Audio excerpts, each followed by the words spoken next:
For people that don't know, you were going to go play basketball on a basketball scholarship in college at Utah State, and then things took a different turn, right?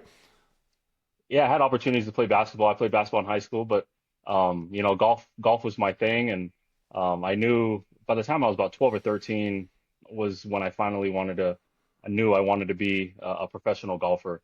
But nowhere in my wildest dreams, did I think that things were going to go the golf direction. My family, Polynesians in general, we're football, basketball, we're great athletes, but we don't play golf. That's not, and in the neighborhood that I grew up in, for sure, nobody was playing golf. My brother and I were the only ones there, and got made fun of quite a bit that we played golf. But, at the end of the day, I learned how to play golf. My dad had a makeshift driving range in our garage. Yeah. We didn't have the money to pay for range balls.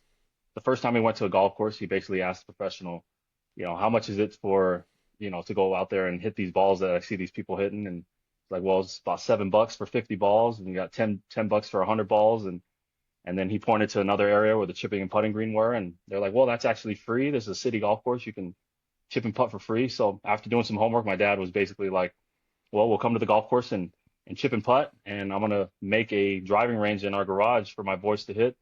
And that was the attitude that I had. No excuses, and just work hard, outwork everybody else. That was what my dad preached, was that we're gonna be disciplined to practice every day, and just get after it. And I didn't know how different my practice regimen was compared to other kids until I got quite older. My dad did a good job of keeping me in my own bubble, work hard, but that's how I learned how to play. I learned how to hit.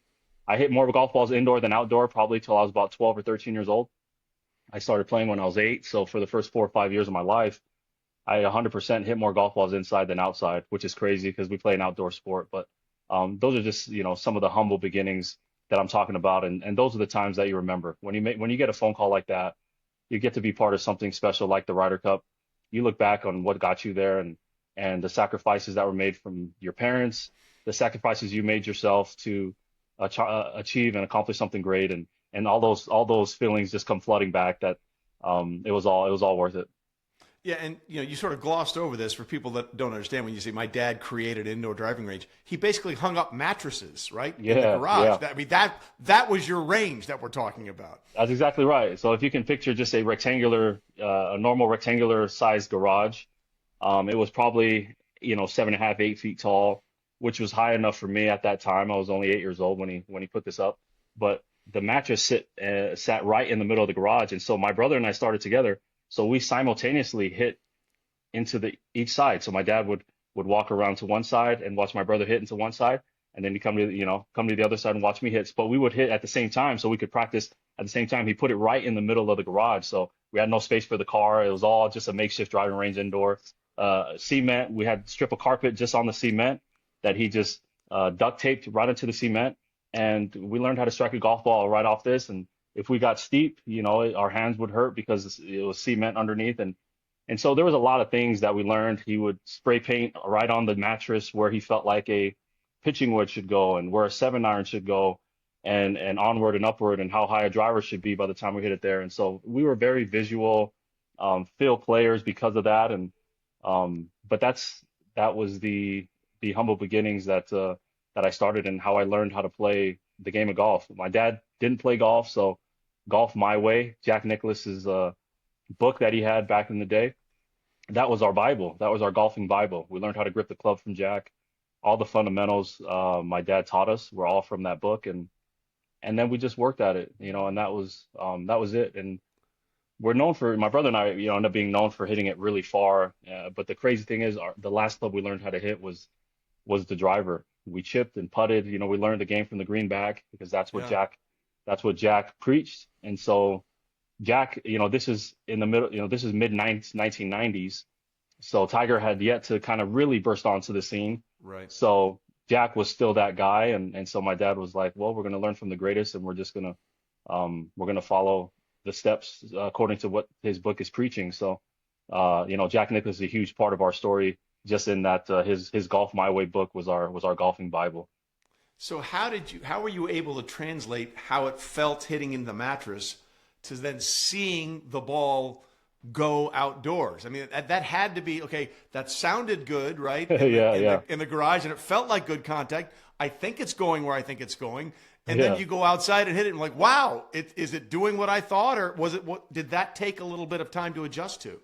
Yeah, we would get out on the golf course, and it's crazy how good the ball flew. I think it's hard to describe. We were used to hearing the mattress after we hit, but we would go outside and often enough and see the golf ball fly. Once a week we would go to this Golf in the Round in Salt Lake City, which is an all year round driving range. So whether it was cold or hot, we'd be out there at least once a week. My dad would pay for balls, and we would go out and see the ball fly. And so, but it was crazy, the contrast. I look back now, and I still, if I didn't live through it, I'm just like, that's impossible. You shouldn't learn how to play an outdoor game indoor.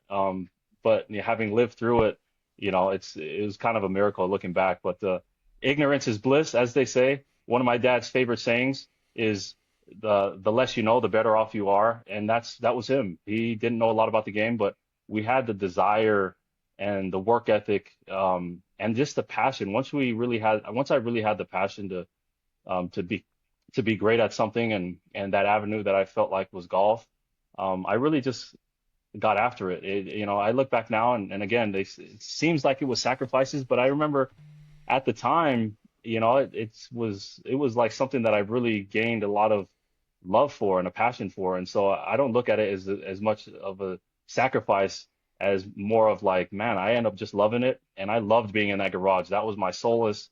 That was my therapy. I would get mad, go hit more golf balls. I would be happy, I would hit golf balls. That ended up being my place of solace. And so, but anyways, a lot of great lessons learned from those types of humble beginnings.